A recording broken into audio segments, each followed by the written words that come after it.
So today we're going to jump into our third episode of Foundation, and today we're going to talk about, well, what I considered probably the most groundbreaking event in the first couple chapters of Genesis, and that would be obviously the fall. First, we're going to talk about how Adam was created, how Eve was created, and how that all correlates to creation, but also how they ruined everything.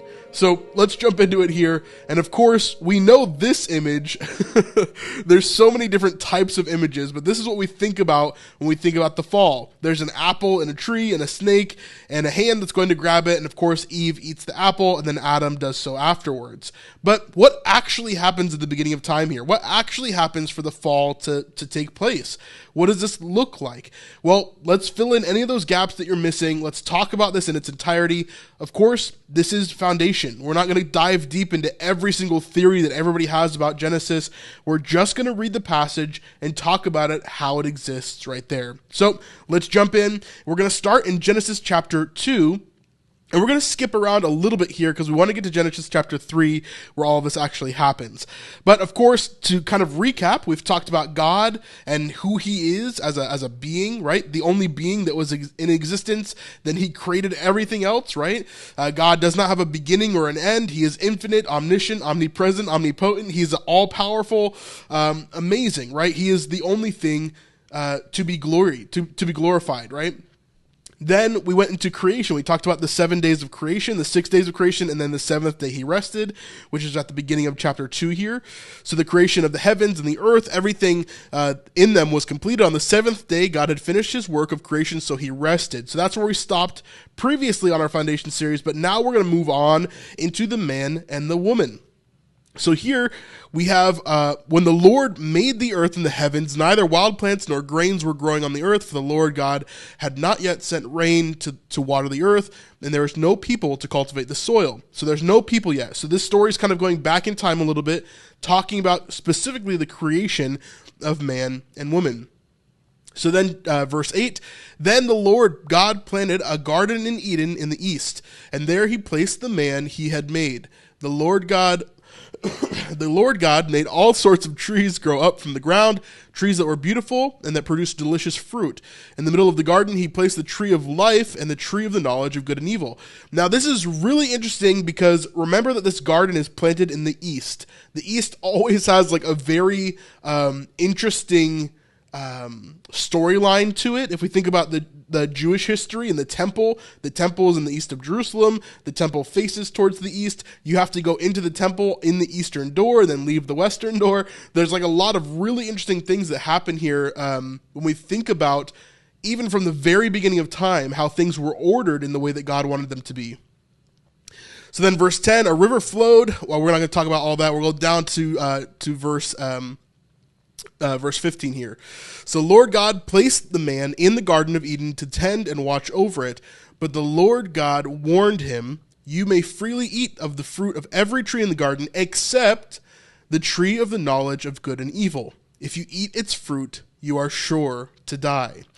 Then the Lord God said, it is not good for man to be alone. I will make a helper who is just right for him. So the Lord God formed from the ground all the wild animals and all the birds of the sky. He brought them to the man to see what he would call them, and the man chose a name for each one. He gave names to all the livestock and all the birds of the sky and all the wild animals, but still there was no helper just right for him. So the Lord God caused the man to fall into a deep sleep. While the man slept, the Lord God took out one of the man's ribs, then closed up the opening. Then the Lord God made a woman from the rib, and he brought her to the man. At last, the man exclaimed, this one is bone of my bone and flesh of my flesh. She will be called woman because she was taken from man. So God says that he needs a helper, that things are not quite working out exactly as he needs them to. He needs someone to help this man. He tests out all the animals. The oxen wasn't good enough. The raven wasn't good enough. The pigeon wasn't good enough. So then God said, okay, well, I'm going to take someone from you. I'm going to make a woman out of your rib. And then we get here where now there's a man and a woman. Now the man and his wife were both naked, but they felt no shame. That's how this chapter ends here, okay? Now, if we move on to chapter 3, we get this section here, which is the fall of man, right? The man and woman sin. So this is a big portion here. If you're liking this video so far and you want to continue to see us making videos like this, then we could really use your help on patreon.com. This is the best way to help support us with $5, $10, $25, or even $50 a month if you really, really want to. But honestly, this is what keeps us going, because sometimes YouTube, well, just doesn't show our videos to people, or it kind of is blocked in the algorithm for whatever reason. So we could really use your help if you want to support us right here on the Snipe Life. The serpent was the shrewdest of the wild animals the Lord God had made. One day he asked the woman, "Did God really say that you must not eat from the fruit of any of the trees in the garden?" So this I love talking about the enemy in this way. When I say the enemy, I mean Satan. And if we're going to talk about this at a later date, but Satan is not his name, right? The Satan is a title meaning the enemy, right? Or the adversary. And so as we read this, we see that he is already the adversary at this point. He's already the evil that's kind of sneaking his way in and doing all these different things. And so we see as he goes up to the woman and begins to question. And who does he question? He's not questioning the woman necessarily. He's questioning God and God's truthfulness, right? So the devil still does this today. He does this to me all the time. And he asks questions just like he does here. Did God really say? And so what it's doing is it's making you question what God has told you in your life, or what he's given you in your life, or what he has prepared for you in your life. And so here he's doing the same thing with Eve, where he's saying, did God really say that you must not eat from any of the fruit in the trees in the garden? And she's like, no, he didn't say that, right? Verse 2, of course we may eat of the fruit of the trees of the garden, the woman replied. It's only the fruit from the tree in the middle of the garden that we are not allowed to eat. God said, you must not eat it or even touch it. If you do, you will die. So that's not a direct quote from God either, from what he said, right? He says, you must not eat from it, right? And then the lies continue. So Eve is confused about what God is actually saying. She's kind of like getting things mixed up, and the serpent is confusing her. Right? So verse 4, the serpent says, you won't die, the serpent replied to the woman. God knows that your eyes will be opened as soon as you eat it, and you will be like God, knowing both good and evil. So he's saying to her, no, actually, God has lied to you. He just doesn't want you to eat it, because if you eat this, you'll be like him, and you'll become a god yourself. Obviously, not something that we believe in, right? Not something that is actual truth here.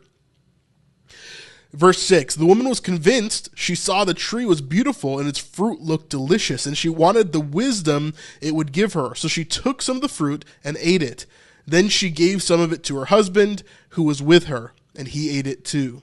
At that moment, their eyes were opened, and they suddenly felt shame and their nakedness. So they sewed fig leaves together to cover themselves. When the cool evening breezes were blowing, the man and his wife heard the Lord God walking around the garden, so they hid from the Lord God among the trees. Then the Lord God called to the man, where are you? He replied, I heard you walking in the garden, so I hid, and I was afraid. I was naked because I was naked. So we'll get back to that in just a second, but we see here that the man and the woman, they're in the garden, right? They're together in the garden. So a lot of times when people talk about this story, when they talk about Eve taking the fruit and eating the fruit, it's like, oh, Eve, what did you do? You ruined everything, right? But the truth of the matter is they were together at this moment. It's just that the serpent was speaking to Eve in particular. Yet Adam was right there. And what's Adam's job, right? As a husband, as a leader, as the one that is in charge of this whole garden, the whole purpose was for Adam to protect his wife. The whole purpose was for Adam to protect the garden, and he didn't do that. So Eve continued on this conversation. She's confused. She's not sure what to believe anymore. She doesn't know if she's being lied to. She doesn't trust God, right? So there's her downfall as well. But then she takes the fruit and she eats of it, and then everything happens. They feel shameful because of their nakedness. And they recognize that they're naked when nobody has told them that previously. So let's jump back into this. Verse 11, who told you that you were naked? The Lord God asked. Have you eaten from the tree whose fruit I commanded you not to eat? Verse 12, the man replied, "It was the woman who gave me the fruit, and I ate it." So, yes, they're both to blame, but I think it's hilarious here that Adam's like trying to throw the blame on Eve, like it's not his fault. Like he wasn't at all responsible, you know? Then the Lord God asked the woman, "What have you done?" "The serpent deceived me," she said. "That's why I ate it." Then the Lord God said to the serpent, "Because you have done this, you are cursed more than all the animals, domestic and wild. You will crawl on your belly, groveling in the dust as long as you live, and I will cause hostility between you and the woman, and between your offspring and her offspring. He will strike your head, and you will strike his heel." Then he said to the woman, "I will sharpen your pain of pregnancy, and in pain you will give birth, and you will desire to control your husband, but he will rule over you." And to the man he said, "Since you listened to your wife and ate from the tree whose fruit I commanded you not to eat, the ground is cursed because of you. All your life you will struggle to scratch a living from it. It will grow thorns and thistles for you, though you will eat of its grains. By the sweat of your brow will you have food to eat until you return to the ground from which you were made. For you were made from dust, and to dust you will return." So this is a really intense passage, right? Like we said, in this foundation series, we've talked about God, then we've talked about creation. The creation that he made was beautiful, it was perfect, it was everything that God wanted it to be. There was no sin, right? So when this sin happens here, it allows death, it allows pain, it allows suffering, it allows hardship to enter into the world. So even though Adam was doing stuff before, he was working previously, he was making sure that he was doing everything that he needed to, right? I'm sure it was hard work, I'm sure it was exhausting, but at the same time fulfilling for him, right? After the fall, all these things become much, much harder. Things like disease and natural disasters and all of these horrific things start to come into play now that there's sin in the world. And one of those major things comes shame. Shame is a huge part of who we are as humans. And because of the fall, we feel shame. When previously we would have understood our relationship between us and God, and there would be no shame. It's a hard thing to understand how, we took that and we allowed sin to enter into the world and to corrupt everything that God had made. Now we perpetrate that, right? As descendants of Adam or however you want to think about it. We'll talk about that more when we get to Noah.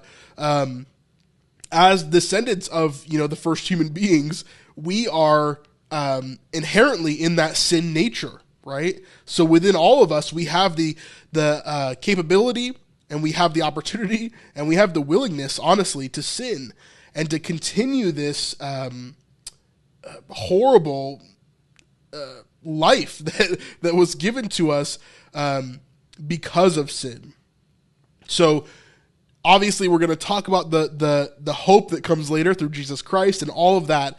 But in the beginning, this is where things get really real for us, because this is the first time in human history where death comes into play. Shame comes into play, guilt comes into play, and it's a really, really hard thing for them to endure.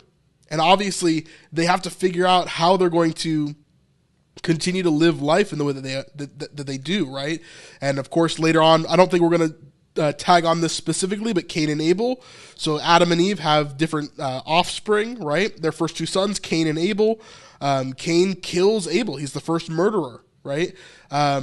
And then Cain is banished. There's a lot of other sin that keeps on perpetuating over and over and over again, and it just keeps on multiplying. And then that's where we get to Noah. So next time we'll pick up on Noah, and we'll talk about that whole instance there too. But I hope you understand now, the fall is a really massive thing here. God had created a perfect world, a beautiful world, but then it all came crashing down because of the decisions of Adam and Eve. And because of that, things just started spiraling out of control at a rate that, they didn't know how to deal with it, right? And so eventually, God has to do several different things in order to help that. And even today, we see the effects of that sin, that original sin.